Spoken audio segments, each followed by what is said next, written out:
Hi ಎಲ್ರಿಗೂ ನಮಸ್ಕಾರ. ನಾನು ನಿಮ್ಮ ಮನೆಯ Sitesh. Welcome back to my YouTube channel. ಇವತ್ತು ಏನಪ್ಪ ಅಂದರೆ ದೋಸೆ ಮಾಡೋಣ ಅಂತೇಳಿ ಅಕ್ಕಿ ನೆನೆಹಾಕ್ಬಿಟ್ಟಿದ್ದೆ ಮತ್ತು ಉದ್ದಿನಬೇಳೆ ನೆನೆಹಾಕಿದ್ದೀನಿ. ನಾವು ಯಾವ ರೀತಿ ಮಾಡ್ತೀವಿ ಅಂತೇಳಿ ಇವತ್ತು ದೋಸೆ, ಚಟ್ನಿ, ಆಲೂಗೆಡ್ಡೆ ಪಲ್ಯ ಎಲ್ಲ ತೋರಿಸ್ತಾ ಇದ್ದೀನಿ ಫ್ರೆಂಡ್ಸ್. ದಯವಿಟ್ಟು ಯಾರೆಲ್ಲ ಫಸ್ಟ್ ಟೈಮ್ ವೀಡಿಯೋ ನೋಡ್ತಿದ್ದೀರಾ ಸಬ್ಸ್ಕ್ರೈಬ್ ಮಾಡ್ಕೊಳ್ರಿ, ಶೇರ್ ಮಾಡಿ, ಕಮೆಂಟ್ ಮಾಡಿ ಫ್ರೆಂಡ್ಸ್. ದಯವಿಟ್ಟು ಸಪೋರ್ಟ್ ಮಾಡಿ. ನೋಡಿ, ಇವಾಗ ನಾನು ಮಿಕ್ಸಿ ಜಾರಿಗೆ ಅಕ್ಕಿನ ಹಾಕ್ತಾಯಿದ್ದೀನಿ. ಇವರೇನಪ್ಪ ಇದೆಲ್ಲ ತೋರಿಸ್ತಿದ್ದಾರೆ ಅಂತ ಅಂದ್ಕೊಬೇಡ್ರಿ. ಎಲ್ಲದೂ ನೀಟಾಗಿ ಪ್ರೊಸೆಸಾಗಿ ತೋರಿಸ್ಬೇಕಲ್ಲ, ಅದಕ್ಕೆ ನಾನು ಅಕ್ಕಿನ ರುಬ್ಬೋದನ್ನ ಮಿಕ್ಸಿಗೆ ಹಾಕೋದನ್ನ ತೋರಿಸ್ತಾ ಇದ್ದೀನಿ. ನೋಡಿ, ಇವಾಗ ನಾನು ಅಕ್ಕಿ ಹಾಕ್ತಿದ್ದೀನಿ ಮಿಕ್ಸಿ ಜಾರಿಗೆ. ತುಂಬ ದಿನದಿಂದ ಇದನ್ನು ಮಾಡಬೇಕು ಅಂತ ಅಂದ್ಕೊಂಡಿದ್ದೆ, ಬಟ್ ಟೈಮ್ ಸಿಗ್ತಿರ್ಲಿಲ್ಲ. ಸೊ ಅದಕ್ಕೆ ಇವತ್ತು ಮಾಡಿಬಿಡೋಣ ಅಂಥೇಳಿ ಹಾಕ್ತಾಯಿದ್ದೀನಿ. ನೋಡಿ, ಮಿಕ್ಸಿಗೆ ಹಾಕ್ತಿದ್ದೀನಿ. ಇನ್ನೊಂದು ಸಣ್ಣದು ಇತ್ತು, ಅದು ಚೆನ್ನಾಗಿ ಅಕ್ಕಿ ಎಲ್ಲ ನುಣ್ಣಗಾಗಲ್ಲ. ಮಿಕ್ಸಿ ತೆಗೆದ್ಬಿಟ್ಟು ಇದು ಬೇರೆ ಮಿಕ್ಸಿ, ಅಕ್ಕಿ ಮಾತ್ರ ಹಾಕೋಕ್ಕೆ ಇದನ್ನು ಯೂಸ್ ಮಾಡ್ತೀವಿ. ನೋಡಿ, ಈ ರೀತಿ ರುಬ್ಬಿ ಇದನ್ನು ಹಾಕ್ತಾಯಿದ್ದೀನಿ ಒಂದು ಪಾತ್ರೆಗೆ. ಈ ರೀತಿ ಪ್ಯಾಟ್ರನ್ನು ದೋಸೆಗೆ ಯಾವ ರೀತಿ ಬೇಕೋ ಆ ರೀತಿ ನೀವು ಯೂಸ್ ಮಾಡ್ಬೋದು, ನುಣ್ಣಗೆ ರುಬ್ಕೋಬೋದು. ಇವಾಗ ಸೆಕೆಂಡ್ ಟೈಮ್ ಹಾಕ್ತಾಯಿದ್ದೀನಿ. ನಮ್ಮ ಮನೇಲಿ ತುಂಬ ಜನ, ನಿನ್ನೆ ನಮ್ಮ ನಾದಿನಿ ಮತ್ತು ನಾದಿನಿ ಮಕ್ಕಳು ಬಂದಿದ್ದರು, ಅದಕ್ಕೆ ಭಾಳ ಬೇಕಾಗುತ್ತೆ ಅಂತೇಳಿ ಒಂದು ಸ್ವಲ್ಪ ಭಾಳನೇ ಮಾಡ್ತಾಯಿದ್ದೀವಿ. ಎಲ್ಲ ವೀಡಿಯೋಸ್ನು ನೋಡ್ತಿದ್ದೀರಾ, ಒಂದೊಂದು ವೀಡಿಯೋಸ್ ನೋಡೋದೇ ಇಲ್ಲ. ಬೇಜಾರಾಗುತ್ತೆ ಫ್ರೆಂಡ್ಸ್. ದಯವಿಟ್ಟು ನೋಡಿರಿ ಎಲ್ಲ ವೀಡಿಯೋಸ್ನು. ನಮಗೆ ಏನಂದರೆ ರೆಸಿಪೀಸ್ನ ಹಾಕಿದರೆ ನೋಡ್ತೀರಾ, ಲಾಗ್ಸ್ನ ಹಾಕಿದರೆ ನೋಡೋದೇ ಇಲ್ಲ. ಯಾವ ರೀತಿ ಮಾಡಬೇಕು ಅಂತಲೇ ಗೊತ್ತಾಗ್ತಿಲ್ಲ. ಒಂದೊಂದು ಲಾಗ್ ನೋಡ್ತೀರಾ, ಒಂದೊಂದು ಲಾಗ್ ನೋಡಲ್ಲ. ಎಲ್ರಿಗೂ ಯಾವ ರೀತಿ ಸಪೋರ್ಟ್ ಮಾಡ್ತೀರಾ ಅದೇ ರೀತಿ ನಮಗೂ ಸಪೋರ್ಟ್ ಮಾಡಿ ಫ್ರೆಂಡ್ಸ್. ಈ ಸುಮಾರು 2 ಇಯರ್ಸ್ ಆಯಿತು ನಾವು ಯೂಟ್ಯೂಬ್ ಸ್ಟಾರ್ಟ್ ಮಾಡಿ, ಬಟ್ ಏನೂ ಇಂಪ್ರೂವ್ಮೆಂಟ್ಸೇ ಕಾಣಿಸ್ತಿಲ್ಲ. ನಮ್ಮದು ವಾಚ್ ಅವರ್ಸ್ ಕಂಪ್ಲೀಟ್ ಆಗ್ತಿಲ್ಲ, ಏನೂ ಇಲ್ಲ. ಏನು ಮಾಡಬೇಕು ಅಂತ ಗೊತ್ತಾಗಲ್ಲ, ಅಷ್ಟು ಬೇಜಾರಾಗ್ಬಿಟ್ಟಿದೆ. ನೋಡಿ, ಇದು ಎಲ್ಲ ರುಬ್ಬಿಟ್ಟು ಹಾಕಿದ್ದೆ. ಇವಾಗ ನೆಕ್ಸ್ಟು ಇದು ರಾತ್ರಿ ಇಡೀ ನೆನೆಸಿಟ್ಬೇಕು. ಇವಾಗ ನಾನು ಮೈದಾ ಹಿಟ್ಟು ಹಾಕಿದ್ದೀನಿ ಫ್ರೆಂಡ್ಸ್. ನಾವು ಇದೇ ರೀತಿ ಮಾಡೋದು. ನಿಮಗೆ ಮೈದಾ ಹಿಟ್ಟು ಬೇಕಂದರೆ ಹಾಕ್ರಿ, ಇಲ್ಲಾಂದರೆ ಸ್ಕಿಪ್ ಮಾಡಿ. ನಾನಿವಾಗ ಮೈದಾ ಹಿಟ್ಟು ಹಾಕ್ತಾಯಿದ್ದೀನಿ. ಒಂದು ಸ್ವಲ್ಪ ಸಕ್ಕರೆ ಹಾಕ್ತಿದ್ದೀನಿ ಫ್ರೆಂಡ್ಸ್. ಯಾಕೆ ಅಂದರೆ ದೋಸೆ ಕಲರ್ ಬರಬೇಕು ಅಂದರೆ ಸ್ವಲ್ಪ ಸಕ್ಕರೆ ಹಾಕಬೇಕು. ನಾನಿಲ್ಲಿ ಸಕ್ಕರೆ ಹಾಕ್ತಾಯಿದ್ದೀನಿ. ಸಕ್ಕರೆ ಮತ್ತು ಉಪ್ಪು ಫ್ರೆಂಡ್ಸ್, ರುಚಿಗೆ ತಕ್ಕಷ್ಟು ಉಪ್ಪು ಹಾಕ್ರಿ. ನಾವು ಸ್ವಲ್ಪ ಭಾಳ ಹಿಟ್ಟು ಇರೋದ್ರಿಂದ ಉಪ್ಪು ಸ್ವಲ್ಪ ಭಾಳನೇ ಹಾಕ್ತಿದ್ದೀನಿ. ಇದು ಸುಮಾರು ಏನಿಲ್ಲ ಅಂದರೂ ಒಂದು 1/2 ಅವರ್ ಅಂತೂ ನೆನೆಯಬೇಕು ಮೈದಾ ಹಿಟ್ಟು ಜೊತೆಗೆ. ಮತ್ತು ಸೋಡಾ ಹಾಕ್ತಾಯಿದ್ದೀನಿ ಫ್ರೆಂಡ್ಸ್. ಇನ್ನೊಂದು, ನಮಗೆ ಸೋಡಾ ಬೇಡ ಅಂದರೆ ಇದು ಏನಪ್ಪ ಅಂದರೆ ಇದು ಮೆಂತ್ಯ ಕಾಳು ಇರುತ್ತಲ್ಲ, ಅದನ್ನು ನಾವು ಮುಂಚೆನೇ ನೆನೆಹಾಕ್ಬಿಟ್ಟು ಉದ್ದಿನಬೇಳೆ ಜೊತೆಗೆ ರುಬ್ಬಿದರೆ ಸೋಡಾ ಹಾಕೋದೇನು ಬೇಕಾಗಲ್ಲ ಫ್ರೆಂಡ್ಸ್. ನಾನು ಅದನ್ನು ಒಂದಿನ ನಿಮಗೆ ತೋರಿಸ್ತೀನಿ ವೀಡಿಯೋನ. ಇವಾಗ ಸದ್ಯಕ್ಕೆ ಇಷ್ಟು ಮಾಡಿದ್ದೆ, ಅದನ್ನು ತೆಗೆದಿಟ್ಬಿಟ್ಟಿದ್ದೀನಿ. ಇವಾಗ ನೆಕ್ಸ್ಟು ಚಟ್ನಿಗೆ ಏನು ಬೇಕೋ ಅದನ್ನು ರೆಡಿ ಮಾಡ್ತಾಯಿದ್ದೀನಿ ಫ್ರೆಂಡ್ಸ್. ಇವಾಗ ಚಟ್ನಿಗೆ ಸ್ವಲ್ಪ ಕಾಯಿ ಹಾಕ್ತಾಯಿದ್ದೀನಿ. ಒಂದು ಅಳಕೆ ಪೂರ್ತಿ ಹಾಕಿದ್ದೀನಿ, ಅದೇ ಭಾಳ ಜನ ಬೇಕಲ್ಲ ಅದಕ್ಕೆ. ಇದು ದೋಸೆಗೆ ಚೆನ್ನಾಗಿರುತ್ತೆ, ತುಂಬ ಚೆನ್ನಾಗಿರುತ್ತೆ ಫ್ರೆಂಡ್ಸ್ ಈ ಥರ ಚಟ್ನಿ. ಇವಾಗ ನೋಡಿ, ಚಟ್ನಿ ಒಂದು ಸ್ವಲ್ಪ ಚಟ್ನಿಗೆ ಕಾಯಿ, ಸ್ವಲ್ಪ ಕೊತ್ತಂಬರಿ ಸೊಪ್ಪು ಹಾಕ್ತಾಯಿದ್ದೀನಿ. ಆಮೇಲೆ ಪುದೀನ ಸೊಪ್ಪು ಹಾಕ್ತಾಯಿದ್ದೀನಿ. ನೆಕ್ಸ್ಟು ಒಂದು ಬೆಳ್ಳುಳ್ಳಿ ಹಾಕ್ತಾಯಿದ್ದೀನಿ ಫ್ರೆಂಡ್ಸ್. ಒಂದು ಉಂಡೆ ಬರುತ್ತಲ್ಲ ಆ ಬೆಳ್ಳುಳ್ಳಿ, ಅಷ್ಟು ಹಾಕಿದರೆ ಸಾಕು. ಇವಾಗ ನಾನು ಒಂದು ಬಾಣಲೆಗೆ ಶೇಂಗಾ ಬೀಜನ ಹಾಕ್ತಾಯಿದ್ದೀನಿ. ಶೇಂಗಾ ಬೀಜ ಚೆನ್ನಾಗಿ ಫ್ರೈ ಮಾಡಿಬಿಟ್ಟು ಇದನ್ನು ಚೆನ್ನಾಗಿ ಹುರ್ಕೊಂಬಿಟ್ರೆ ಚಟ್ನಿಗೆ ತುಂಬ ಟೇಸ್ಟ್ ಆಗುತ್ತೆ. ಕೆಲವರು ಹಸಿ ಶೇಂಗಾ ಬೀಜನೇ ಹಾಕ್ತಾರೆ ಫ್ರೆಂಡ್ಸ್, ನಮಗೆ ಅದು ಇಷ್ಟ ಆಗೋಲ್ಲ. ನಾವು ಇದನ್ನೆಲ್ಲ ನೀಟಾಗಿ ಹುರಿದ್ಬಿಟ್ಟು ಶೇಂಗಾನ ಹಾಕ್ತೀವಿ ಚಟ್ನಿಗೆ. ನೋಡಿ, ಇದು ಫ್ರೈ ಆಗ್ತಾಯಿದೆ.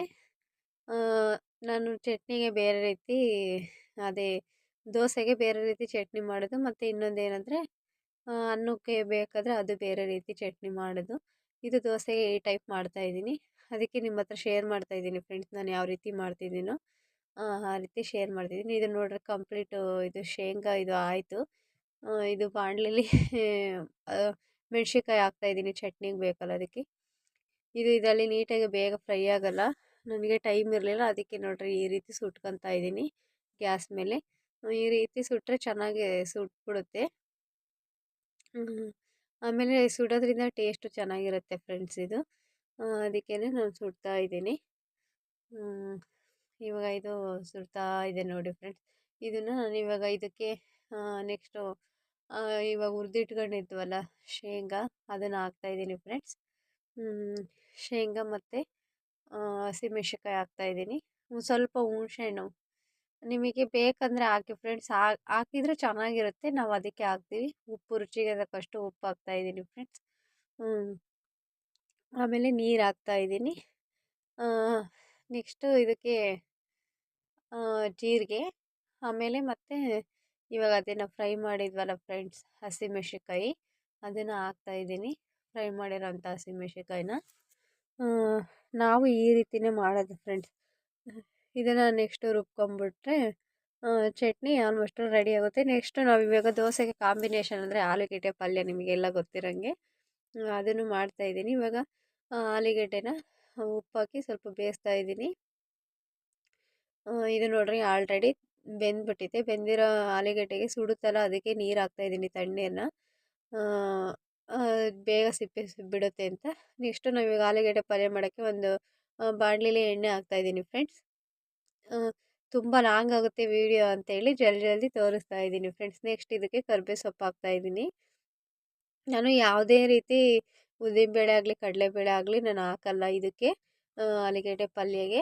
ನಮ್ಮ ಮನೆಗೆ ಮಕ್ಳಿಗೆ ಇಷ್ಟ ಆಗಲ್ಲ ನೋಡಿ. ಇವಾಗ ಒಂದು ಪ್ಯಾನ್ಗೆ ಎಣ್ಣೆ ಹಾಕಿ ಹಸಿಮೆಣ್ಸಿನ್ಕಾಯಿ ಮತ್ತು ಕರಿಬೇವು ಆಮೇಲೆ ಈರುಳ್ಳಿ ಹಾಕಿ ನಾನು ಫ್ರೈ ಮಾಡ್ತಾಯಿದ್ದೀನಿ ಫ್ರೆಂಡ್ಸ್. ಇದು ನೋಡಿ ಆಲ್ರೆಡಿ ಅರ್ಧ ಬೆಂದಿದೆ. ಇವಾಗ ಪೂರ್ತಿ ಬೆಂದಿದೆ ಫ್ರೆಂಡ್ಸ್. ಇದಕ್ಕೆ ಇವಾಗ ನಾವು ಟೊಮೊಟೊ ಹಾಕ್ತಾಯಿದ್ದೀವಿ. ಹಚ್ಚಿಟ್ಕೊಂಡಿರೋಂಥ ಟೊಮೊಟೊನ 2 ಹಾಕ್ತಾಯಿದ್ದೀನಿ ಫ್ರೆಂಡ್ಸ್. ನಾವು ಚಟ್ನಿ ಜೊತೆಗೆ ಯಾವಾಗ್ಲೂ ಆಲೂಗೆಡ್ಡೆ ಪಲ್ಯ ಮಾಡ್ತೀವಿ. ಇಲ್ಲಾಂದರೆ ಕಡಲೆಕಾಳು ಬಟಾಣಿ ಎಲ್ಲ ಹಾಕಿ ಗಟ್ಟಿ ಪಲ್ಯ ಮಾಡ್ತೀವಿ. ಅದು ಒಂದಿನ ನಿಮಗೆ ಶೇರ್ ಮಾಡ್ತೀನಿ ಫ್ರೆಂಡ್ಸ್. ಇವತ್ತು ಈ ರೀತಿ ಮಾಡ್ತಾಯಿದ್ದೀನಿ. ನೆಕ್ಸ್ಟು ಮೆಂತ್ಯ ದೋಸೆ ಜೊತೆಗೆ ಆ ಕಾಂಬಿನೇಷನ್ ಮಾಡಿ ನಿಮಗೆ ಶೇರ್ ಮಾಡ್ತೀನಿ. ದಯವಿಟ್ಟು ಕೊನೆವರೆಗೂ ವಿಡಿಯೋ ನೋಡಿ ಹೇಗಿತ್ತು ಅಂತೇಳಿ ಕಮೆಂಟ್ ಮಾಡೋದನ್ನ ಮರಿಬೇಡಿ ಫ್ರೆಂಡ್ಸ್. ನೋಡಿ ಇವಾಗ ನಾನು ಉಪ್ಪು ಮತ್ತು ಅರಿಶಿನ ಪುಡಿ ಹಾಕಿದ್ದೀನಿ. ಇವಾಗ ಇದಕ್ಕೆ ಸ್ವಲ್ಪ ಕಾಯಿ ಹಾಕ್ತಾಯಿದ್ದೀನಿ, ಸ್ವಲ್ಪ ಕೊತ್ತಂಬರಿ ಸೊಪ್ಪು ಹಾಕ್ತಾಯಿದ್ದೀನಿ ಫ್ರೆಂಡ್ಸ್. ಕೆಲವರು ಎಲ್ಲ ಬೆಂದಾದ್ಮೇಲೆ ಲಾಸ್ಟಿಗೆ ಕಾಯಿ ಹಾಕ್ತಾರೆ. ನಾನು ಆಲೂಗೆಡ್ಡೆ ಪಲ್ಯಕ್ಕೆ ಮಾತ್ರ ಮುಂಚೆನೇ ಹಾಕ್ಬಿಡ್ತೀನಿ.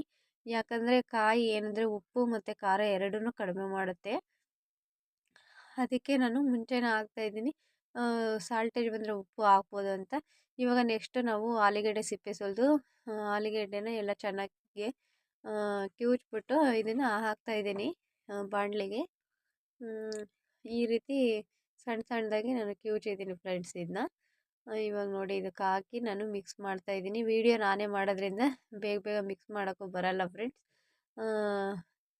ಇದು ಯೂಟ್ಯೂಬಲ್ಲಿ ಏನೋ ಅರ್ನಿಂಗ್ಸ್ ಬರ್ದಲೆ ಸುಮ್ಮನೆ ದುಡ್ಡು ಖರ್ಚು ಮಾಡೋದು ಅಷ್ಟು ಇಲ್ಲ. ನಮಗೆ ಮನೆಯಲ್ಲೇ ಫೈನಾನ್ಷಿಯಲಿ ತುಂಬ ನಮಗೆ ಪ್ರಾಬ್ಲಮ್ ಇರೋದ್ರಿಂದ ನಾನು ಯಾವುದಕ್ಕೂ ಖರ್ಚು ಮಾಡ್ತಿಲ್ಲ. ಅದು ಇದರಲ್ಲಿ ಅರ್ನಿಂಗ್ಸ್ ಬಂದರೆ ನೋಡೋಣ ಫ್ರೆಂಡ್ಸ್, ಮುಂದೆ ಮಾಡೋಣ ಅಂತೇಳಿ ಅಂದ್ಕೊಂಬಿಟ್ಟಿದ್ದೀನಿ. ನೋಡಿ ಈ ರೀತಿ ಪಲ್ಯ ರೆಡಿ ಆಗಿದೆ. ಪಲ್ಯ, ದೋಸೆ, ಚಟ್ನಿ ತುಂಬ ಚೆನ್ನಾಗಿತ್ತು ಫ್ರೆಂಡ್ಸ್. ನೀವು ಒಂದ್ಸಲ ಟ್ರೈ ಮಾಡಿ ಹೇಗಿತ್ತು ಅಂತೇಳಿ ಕಮೆಂಟ್ ಮಾಡೋದನ್ನ ಮರಿಬೇಡಿ ಫ್ರೆಂಡ್ಸ್. ನೋಡಿ ದೋಸೆ ಹಾಕಿದ್ದೀನಿ, ಫಸ್ಟ್ನೇ ದೋಸೆ ಚೆನ್ನಾಗಿ ಬಂದಿತ್ತು. ಈ ಸಲ ಒಂದೊಂದ್ಸಲ ಫಸ್ಟ್ನೇ ದೋಸೆ ಮಾಡಿದರೆ ಹಾಕಿದರೆ ಚೆನ್ನಾಗೇ ಬರ್ತಿರ್ಲಿಲ್ಲ ಫ್ರೆಂಡ್ಸ್. ಅದಕ್ಕೆ ಏನು ವೀಡಿಯೋ ಮಾಡೋಕ್ಕೋಗಲಿಲ್ಲ. ಇವಾಗ ನೆಕ್ಸ್ಟು ದೋಸೆ ಒಯ್ಯಬೇಕಾದ್ರೆ ವೀಡಿಯೋ ಮಾಡ್ತಾಯಿದ್ದೀನಿ.